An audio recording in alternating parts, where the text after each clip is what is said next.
사도 바울이 예수님을 영접한 이후에 복음에 자기 자신을 완전히 던져버립니다. 그래서 복음에 미친 자가 되죠. 1차 전도 여행을 잘 마치고 이제 2차 전도 여행을 떠났는데, 하나님께서 이상하게 아시아에서 복음을 정하는 것을 막는 것 같다라는 느낌을 사도 바울이 받습니다. 그러다가 기도하는 가운데 하나님께서 사도 바울에게 마게도냐 환상을 보여주십니다. 마게도냐 사람들이 사도 바울에게 나타나서 네가 마게도냐로 와서 우리를 도와달라, 이런 환상을 보게 됩니다. 사도 바울은 이것이 아시아에서 복음 전하는 것을 이제 멈추고 이제 더 큰 땅인 유럽 땅으로 넘어가서 복음을 전하라는, 복음의 지경을 넓히라는 하나님의 명령이라, 하나님의 뜻이라 생각을 하고 마게도냐로 떠나게 됩니다. 마게도냐의 지역에 딱 이르니까 첫 번째 성이 빌립보 성이었습니다. 사도 바울이 그 빌립보에 들어가서 안식일을 맞이해서 기도할 곳을 찾아서 강가에 갔다가 여자들이 모여 있었는데 그 여자들에게 복음을 전했는데, 그때 그 유명한 옥감 장수 루디아를 만나게 되고, 루디아가 사도 바울이 전해준 복음을 받아들이고 예수님을 영접하게 됩니다. 바울이 루디아의 집에 계속해 머물면서 기도하는 곳을 가다가 귀신 들린 여종을 만나게 되고 예수 그리스도의 이름으로 귀신을 쫓아내는 장면이 오늘 본문의 전체적인 내용입니다. 오늘 본문에서 우리가 주목해야 될 문장이 있습니다. 오늘 본문 13절 말씀에 이렇게 시작을 합니다. 안식일에 우리가 기도할 곳이 있을까 하여. 그 다음에 또 본문 16절 말씀에 보면 우리가 기도하는 곳에 가다가, 이렇게 표현을 하고 있습니다. 사도 바울이 하나님의 환상을 보고 마게도냐 땅으로 와서 빌립보 성에 가서 가장 신경을 쓰고 그가 가장 먼저 한 것이 뭐였냐면 기도할 곳을 찾아갔다라는 겁니다. 그리고 빌립보 성에 머물면서 지속적으로 사도 바울이 한 것이 있었는데, 기도할 장소를 찾았고 그리고 지속적으로 그 기도할 곳에 가서 기도했다라는 것을 오늘 본문의 내용을 통해서 우리가 알 수가 있습니다. 무슨 얘기냐면 사도 바울은 어떤 일을 시작을 할 때 기도로 시작을 하고 기도하면서 모든 것을 진행했다라는 겁니다. 할렐루야. 여러분들에게 영적인 도전이 되었으면 좋겠습니다. 사도 바울은 어떤 일을 시작할 때 가장 먼저 뭘 했다고요? 기도하면서 시작을 했습니다. 한 번 기도하고 끝난 것이 아니라 그 일을 진행하면서 계속해서 기도하면서 그 일을 진행했다라는 것을 알게 됩니다. 그럴 때 하나님의 놀라운 역사가, 사도 바울의 사역을 도우시고 하나님의 능력을 부어주시는 하나님의 일하심이 사도 바울의 사역 가운데 나타났다라는 것을 알게 됩니다. 그러니까 사도 바울이 전도 여행을 지금 떠나서 세계 곳곳을 돌아다니고 있는데 이 모든 사역의 핵심이 뭡니까? 기도였다는 거예요. 기도. 여러분들, 예수 믿는 사람들은 기도의 중요성을 잘 압니다. 왜 그러냐면 설교할 때마다, 제가 지금 수요일 날 매주 수요일마다 지금 몇 번째, 오늘 주보에 보니까 몇 번째 나왔습니까? 번호가 40 몇 번 나왔죠. 그러니까 40 몇 주를 매주 수요일마다 기도에 대해서 얘기만 한 거예요. 지금 계속해서 우리는 기도의 중요성을 너무 잘 압니다. 그리고 기도의 필요성도 알아요. 그리고 내가 기도해야 되겠다, 기도할 마음도 있습니다. 근데 중요한 것은 뭐냐면 정작 기도해야 될 때 기도하지 못하는 경우가 너무나 많다라는 게, 이것이 우리의 약점이고 우리의 문제입니다. 물론 우리가 기도할 때 생활 속의 기도라고 이야기를 하죠. 우리가 걸음을 걷거나 이러면서 마음속으로 기도하고, 그 다음에 운전하면서 속으로 기도하고, 그 다음에 일을 하면서도 기도할 수 있죠. 짬짬이 우리의 생활 속에서 여건이 되고 상황이 될 때마다 하나님 앞에 계속해서 마치 호흡하듯이 끊임없이 하나님의 이름을 부르면서 기도하는 것, 이것이 바로 생활 속의 기도라고 볼 수가 있습니다. 여러분들, 이 생활 속의 기도가 우리는 습관화되어야 돼요. 그래서 운전하면서, 물론 이제 이 초보 운전하시는 분은 운전하는데 집중하셔야 되죠. 그런데 운전을 오래 하시면 속으로 얼마든지 기도하면서 운전할 수 있어요. 집에서 살림살이 하면서 빨래를 빨거나 아니면은 설거지를 하거나 이러면서 속으로 얼마든지 기도하면서 그 일을 할 수 있어요. 회사에서 어떤 일을 할 때, 특별히 어떤 일을 계속해서 반복적으로 해야 되는 어떤 일이 있으면 그 자리에서 기도하는 마음으로 그 일을 할 수도 있어요. 그래서 마치 하나님께서 쉬지 말고 기도하라고 말씀하셨는데, 그래서 우리가 마치 호흡을 하듯이 우리는 우리의 일상 속에서 계속해서 끊임없이 기도할 수 있다라는 거예요.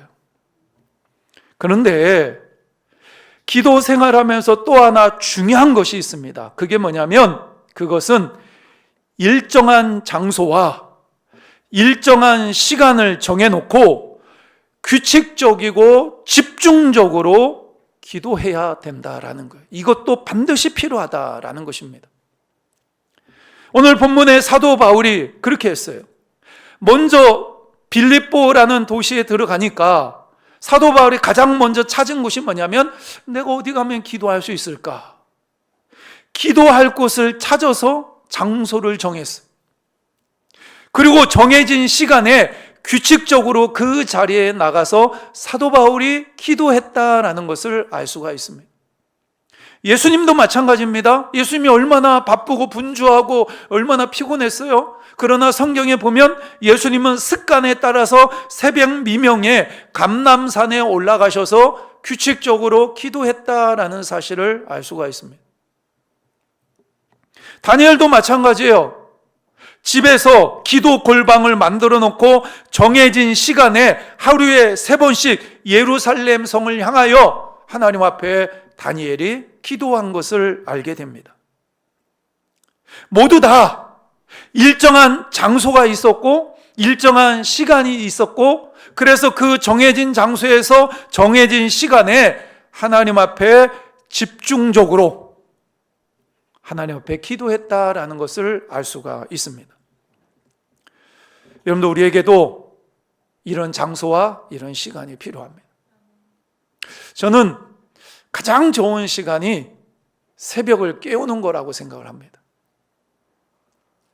오늘 수요일인데, 어제 화요일, 오늘 수요일, 어제는 저까지 포함해서 12명이 새벽에 나와서 기도했어요. 오늘은 13명이 나와서 새벽에 기도했습니다. 우리가 오랫동안 하나님, 새벽에 12명 이상의 영혼이 나와서 새벽을 깨울 수 있도록 도와달라고. 그래서 우리가 월상 예배 때 많이 오시니까 그때 빼고. 근데 몇 번 되지 않아요. 12명 이상 깨워서 새벽 기도를 드린 것이 제가 이 교회에서 사역하면서 몇 번 되지 않습니다. 근데 어제도 12명이 모여서 함께 새벽을 깨우면서 기도했고, 오늘은 13명이 나와서 하나님 앞에 기도했어요. 여러분들, 새벽을 깨울 수 있는 여러분들이 되시길 바랍니다. 포기하지 마세요. 여러분이 저녁에 조금 일찍 주무시면 돼요. 여러분, 저녁에 뭐 하십니까? 10시 넘어서 10시 전에 주무시면 되는데 10시 넘어서 뭐 해요? 여러분들 집에서 기도하고 말씀 보고 그러나요? 그렇지 않잖아요. TV를 보거나 아니면 휴대폰을 쳐다보고 있거나 아니면 딴 일을 하고 있잖아요. 영적으로 도움되는 일을 하지 않고 있잖아요. 그러면 일찍 주무세요. 그리고 새벽에 일찍 일어나셔서 새벽을 깨우면서 기도하시면 거기가 일정한 장소가 되는 거고 일정한 시간이 되는 거예요. 이게 거룩한 습관입니다. 우리에게 이런 거룩한 습관이 있어야 돼요. 그런데 사도 바울이 이렇게 일정한 장소와 일정한 시간을 정해놓고 기도했을 때 어떤 일들이 벌어졌느냐? 오늘 본문의 말씀을 보면 두 가지의 일이 벌어집니다. 첫 번째가 뭐냐면 자색 옷감 장사 루디아를 만났다라는 거예요. 자색 옷감이라는 것은 왕족이나 귀족만 입는 아주 고급스러운 옷감입니다. 오늘날로 얘기하면 명품 장사를 하던 사람이었다라는 것을 알게 됩니다. 그러니까 이 루디아는 여인이지만요, 자기가 사업하면서 그것도 왕족이나 귀족들을 상대로 하는 옷감을 파는 여인이었기 때문에 굉장히 돈이 많은 여인이었어요. 여러분들, 어떤 사람은요, 돈은 많은데 믿음이 없는 사람이 있습니다. 그러면요, 그 사람은요, 하나님 앞에서 받은 은혜는 많지만 아무것도 못하는 거예요. 반대로 어떤 사람은 믿음은 있어요. 근데 돈이 없어요. 그러면 하나님의 큰 일을 뭔가 하고 싶어도 능력이 안 되니까 못하는 거예요. 근데 어떤 사람은 돈도 있고 믿음도 있습니다. 그러면 이런 사람들은요, 하나님 앞에서 큰 일을 많이 할 수가 있죠. 근데 오늘 본문의 옷감 장수 루디아가 바로 그런 사람이었어요. 믿음도 있었고 돈도 있었고, 이런 사람들은 믿음 안에서 무한한 가능성을 가지고 있는 사람이라고 볼 수가 있습니다. 루디아는 사도 바울이 전해준 복음을 받아들였어요. 그리고 자기만 믿은 것이 아니라 온 가족이 믿고 자기 밑에 있는 사람들도 믿게 하고, 그래서 빌립보 교회를 자기 집에서 개척을 합니다. 그리고 사도 바울이 자신의 집에 머물면서 사역에 집중할 수 있도록 계속해서 사도 바울을 도와줘요. 사도 바울이 빌립보에 있을 때만 도와준 것이 아니라 빌립보 교회를 떠나서 다른 지역을 돌아다니면서 복음을 전할 때에도 이 옷감 장수 루디아가 계속해서 선교비를 보내줍니다.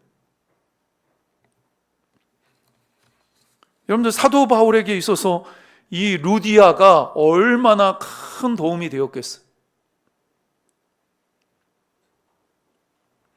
처음 사도 바울이 빌립보라는 도시에 갔을 때 아는 사람도 한 사람도 없었고요, 길도 잘 몰랐고요, 잠자고 먹는 것도 이게 난감한 문제였어요. 이게 사도행전에 보면 사도 바울이요, 막 줄이고 배고프고 굶주리고 전도하면서 이런 것이 비일비재했어요. 근데 오늘 본문의 말씀을 보니까 이 옷감 장수 루디아가 사도 바울하고 그 같이 있는 동역자들에게 우리 집에 머무러라. 아니다, 우리 갈 거다. 딴 데로 할 거다. 팽개치기 싫다. 근데 오늘 본문의 말씀의 표현에 의하면 강건하여 우리 집에 있어라. 그래서 이 사도 바울과 일행이 이 루디아의 집에 머물면서, 집이 얼마나 크면 사도 바울도 머물고, 사도 바울만 있는 게 아닙니다. 몇 사람이 같이 다녀요. 그래서 자기 집에 모시고 복음을 전하고 말씀을 전할 수 있도록 옷감 장수 루디아가 다 지원을 해주는 거예요. 여러분들, 사도 바울에게 있어서 이 옷감 장수 루디아는 하나님이 준비하신 기도 응답의 사람이었던 거예요. 기도 응답의 사람. 여러분들, 하나님이 우리 기도에 응답해 주실 때 하나님은 많은 부분 사람을 통해서 응답하십니다. 우리가 기도할 때, 우리의 기도를 응답하실 때 주로 많은 부분 사람을 통해서 일하시고 사람을 통해서 응답하시는 경우가 많아요. 제가 대학원 다닐 때 대학원 갈 생각이 없었거든요. 근데 내년 1월 달에 또 박흥교 목사님 부흥에 오시는데, 이 목사님이 저를 불러놓고 2년 동안 대학원 학비를 다 재줄 테니까 대학원 가라고. 근데 그때 그 시온 성결교회가 성도들이 우리 교회보다 조금 더 많았어요. 근데 제가 거기서 부교육자로, 그것도 교육전도사로 고등부 맡아가지고 몇 년 사역도 안 했습니다. 그리고 그 교회에 있는 게 아니라 나왔어요. 사임을 하고 나왔는데 불러가지고 저보고 대학원을 가시라고. 학비를 2년 동안 지원을 해줄 테니까. 한 학기당 200만 원이었거든요. 한 학기당 200만 원씩 학비로 지원을 해줬어요. 저에게 있어서 이 박홍규 목사님은 기도 응답의 결과였던 거예요. 그분이. 제가 4학기 마치고 마지막 학기 5학기 6학기를 해야 되는데요, 이 목사님이 2년 동안 200만 원 보내줘가지고 학비를 잘 됐는데 2년 동안 야, 이 200만 원 어떻게 구하나. 왜 그러면 그때는 주광이 주영이도 다 있었고, 네? 제가 뭐 일을 하는 게 아니잖아요. 그래서 참 기도를 많이 했었는데 하나님이 어떻게 역사하셨냐면, 5번째, 6번째 학기는, 5번째 학기는 제가 공부를 좀 했어요. 그래서 미국에 있는 어떤 선교단체에서 장학금을 지불해 주는 프로그램이 있었는데, 성적이 어느 정도 되고 사역을 보고해 주면 장학금을 지급을 해주는 그러한 제도가 있었어요. 그래서 제가 거기다가 지원서를 냈는데 합격이 돼서 매 학기당 100만 원씩 지원이 되는 거예요. 미국에 있는 선교단체에서. 그래서 5학기 때, 6학기 때 100만 원이 확보가 된 거예요. 100만 원이 부족하잖아요. 근데 제가 부평에 있는 부평 제1교회를 다녔는데, 거기는 뭐 성도가 뭐 3,000명이 넘었으니까 고등부 애들만 100명이 넘었어요. 그래서 제가 고등부 전도사였는데, 거기서 이제 제가 어느 정도 이렇게 다니다 보니까 학기당 50만 원씩 학비 지원을 해주더라고요. 사례비 말고 학기당 50만 원씩 주는 거예요. 그리고 5학기 때는 동계 수련회를, 학생회 데리고 동계 수련회를 갔는데, 아침에 일찍 일어나서 운동하려고 나왔는데 고등부 부장 선생님이 같이 나온 거예요. 운동하다 마주친 거예요. 그래서 이런 얘기 저런 얘기 하다가 그분이, 목사님 계좌를 좀 하나 알려달래요. 책 사보시라고. 계좌번호를 알려드렸는데 그날 저녁 때 보니까 50만 원 입금됐더라고요. 딱 200만 원이 채워진 거예요. 6학기 때도 100만 원은 외국에서 들어왔죠. 그 다음에 부평제에서 50만 원 들어왔죠. 그 다음에 제가 옛날에 한번 간증한 적이 있는데, 그 전도 폭발 하시는 집사님, 그 집사님 회사가 속옷 보정해주는 그런 회사였는데 강남에 있는 빌딩이었어요. 저를, 그 직원을 전도하게 하기 위해서 복음을 전하라고 저를 그곳에 초청한 거예요. 그래서 그곳에 가가지고 직원들을 불러줘가지고 그 복음 전하는데 40분 걸립니다. 제대로 전하면. 그걸 다 암기해서 전해야 돼요. 그런 훈련을 받고 있었어요. 그 훈련을 누가 지도했냐면 그 집사님이 저를 지도한 거예요. 그래서 저를 훈련시키기 위해서 자기 남편이 사장으로 있는 그 회사에 저를 초청을 해가지고 직원들 한 사람씩 불러가지고 제가 복음 전하고 이랬어요. 다 끝나고 났는데 봉투를 하나 주는데 책 사보시라고. 나중에 열어보니까 50만 원 들었더라고요. 지금 제가 거의 20년이 넘었죠. 20년이 뭐예요? 30년이 넘었죠. 30년 가까이 됐네요. 그 당시 50만 원은 큰 돈이었어요. 제가 사례비가 고등부 그 큰 교회에서 고등부 사역하는데 사례비가 40만 원이었는데,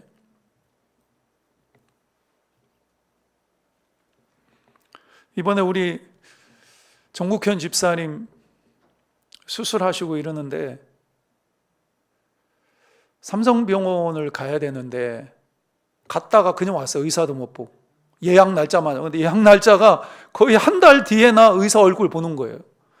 지금 암이 이게 몸에 있어서 이걸 정확하게 확인을 하고 빨리 날짜 잡아서 수술해야 되는데 의사 얼굴도 못 보고 온 거예요. 그러다가 결국은 혜정이한테 전화를 했죠. 진혜정이한테. 파티마 병원. 그래서 그 다음날 바로 날짜 잡히고 그래 의사 만나고 수술 빡빡 진행이 되고 수술이 잘 된 거예요.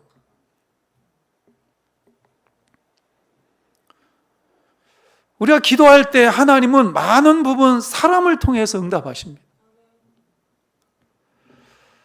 여러분이 기도할 때마다 하나님이 응답의 사람을 보내주시기를 주님의 이름으로 축복합니다. 두 번째로요, 사도 바울이 기도하는 곳에 가다가 점치는 귀신 들린 여종을 만나게 됩니다. 그 여종이 사도 바울이 누군지에 대해서 아주 정확하게 알고 있었어요. 왜 알고 있었을까요? 이 여자가 귀신 들렸기 때문에, 영적인 존재였기 때문에 사도 바울이 어떤 사람인지를 정확하게 안 거예요. 그래서 오늘 17절 말씀에 보면 그가 바울과 우리를 따라와 소리질러 이르되 이 사람들은 지극히 높은 하나님의 종으로서 구원의 길을 너희에게 전하는 자라 하며, 귀신이 귀신같이 한 거예요. 하나님의 사람이 아닌지, 하나님의 사람이 확실한지, 기도의 사람인지 아니면 기도의 사람이 아닌지, 이 사람 믿음이 있는지 없는지, 마귀는 영적인 존재이기 때문에 너무 잘 압니다. 근데 귀신 들린 이 여자가 사도 바울을 향해서 뭐라고 얘기를 하냐면, 이 사람들은 지극히 높은 하나님의 종으로서 구원의 길을 너희에게 전하는 자라. 얼마나 정확하게 알고 있습니까? 사도 바울이 지나치면서 이 여자를 계속 봤어요. 그러다 어느 순간에 마음이 너무 아픈 거예요. 귀신 들려 있으니까. 그래서 오늘 19절 말씀해 보니까 이같이 여러 날을 하는지라 마음이 심히 괴로워하여 돌이켜 그 귀신에게 이르되 예수 그리스도의 이름으로 내가 내게 명하노니 그에게서 나오라 하니 귀신이 즉시 나오니라. 할렐루야. 사도 바울이 예수 그리스도의 이름으로 선포하니까 귀신이 점치는 여종에게서 나와버립니다. 여러분들, 예수 그리스도의 이름에는 이런 능력이 있습니다. 옛날에 사극 같은 거 이런 거 보면 암행어사 출도야 이러면 막 백성들은 물론 그 권세를 가지고 탕가놀이들 있잖아요. 그동안에 막 떵떵거리고 백성들 괴롭히고 머리에 막 목에 힘 주면서 있었던 그 사람들이 암행어사 출도요 하면 완전히 막 벌벌 떨잖아요. 암행어사라는 그 말 자체에 능력이 있는 거예요. 여러분들, 우리에게는 예수 그리스도의 이름이 있습니다. 예수님은 만왕의 왕이시며 하늘과 땅의 권세를 가지신 창조주이십니다. 그래서 그분의 이름에 능력이 있기 때문에 그 예수 그리스도의 이름으로 명령하면 귀신이 떠나가는 거예요. 문제가 해결됩니다. 치유가 일어나요. 기도하면서 믿음으로 선포하면 놀라운 일들이 일어나게 되는 거예요. 왜? 우리가 힘이 있어서 그런 게 아니에요.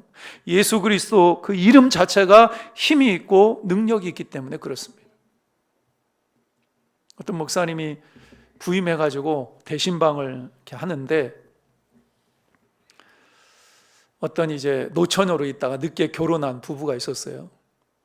그 집에서 신방을 다 하러 닦았는데 여자가 배가 이렇게 좀 부른 거예요. 그래서 야, 결혼한 지 얼마 안 됐는데 임신을 했구나. 그래서 기도해 주면서 하나님, 임신하게 해주셔서 감사합니다. 태아도 건강하고 산모도 건강하고 그래서 건강하게 태어나게 하시고 이 아이가 또 건강하게 잘 자랄 수 있도록 도와달라고 정말로 간절히 기도해 주고 그 가정을 축복하면서 돌아왔어요. 근데 그 다음 주부터 이 부부가 교회를 안 나오는 거예요.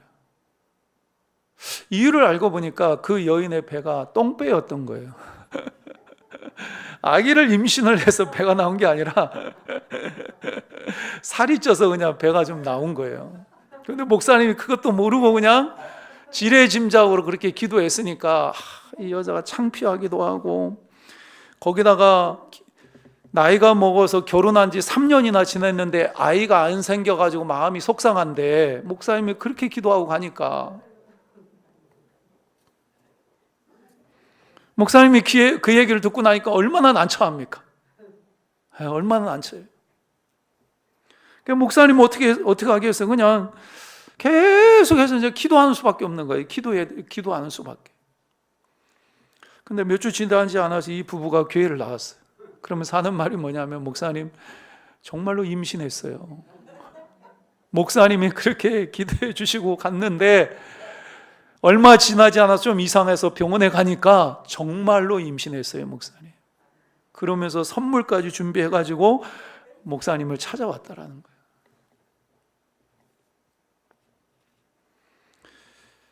여러분들, 예수 그리스도의 이름은 능력이 있습니다. 그래서 우리가 기도할 때 맨 마지막에 누구의 이름으로 기도합니까?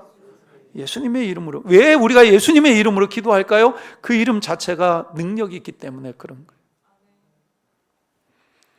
근데 핵심이 뭐냐면, 사도 바울은 빌립보 도시를 가자마자 가장 먼저 찾아간 곳이 어디예요? 어디 가면 기도할 수 있을까? 기도의 장소를 찾았어. 그리고 계속해서 기도의 자리로 갔어요. 기도의 자리로 가다가 귀신 들린 여종을 만났고 그곳에서 예수 그리스도의 이름을 선포하니까 귀신이 떠나갔어요. 능력이 나타났던 거예요. 여러분들, 우리가 신앙생활하면서 이런 하나님의 살아계신 능력을 경험하고 싶다면 우리에게 필요한 것은 뭡니까? 일정한 장소를 정해서 일정하게 계속해서 우리는 기도해야 돼요.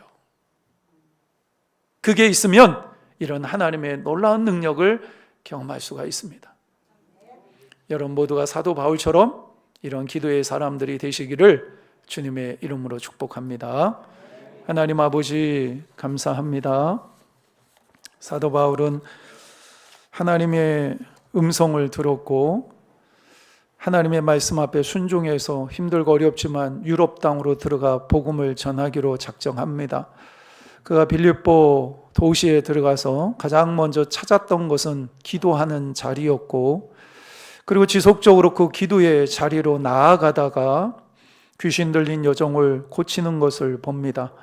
하나님, 예수 그리스도 이름 그 자체만으로도 능력이 있는 줄 믿습니다. 힘들고 어려울 때마다 그 예수 그리스도의 이름을 선포하며 우리가 기도할 때 치유와 회복과 하나님의 놀라운 능력이 나타날 줄 믿습니다. 우리에게 그런 일들을 경험할 수 있도록, 기도의 자리에서 승리할 수 있도록 저희들을 붙잡아 주옵소서. 하나님, 무엇보다도 하나님, 우리가 기도하는 가운데 하나님이 보내주신 준비하신 기도 응답의 사람들을 만날 수 있는 축복이 있기를 소망합니다. 힘들고 어려운 순간에 하나님이 보내신 그 사람, 하나님이 나를 위해서 보내주신 그 사람을 만날 수 있는 은혜가 우리의 삶 구석구석에 나타날 수 있도록 도와주옵소서. 예수님의 이름으로 기도하옵나이다. 아멘.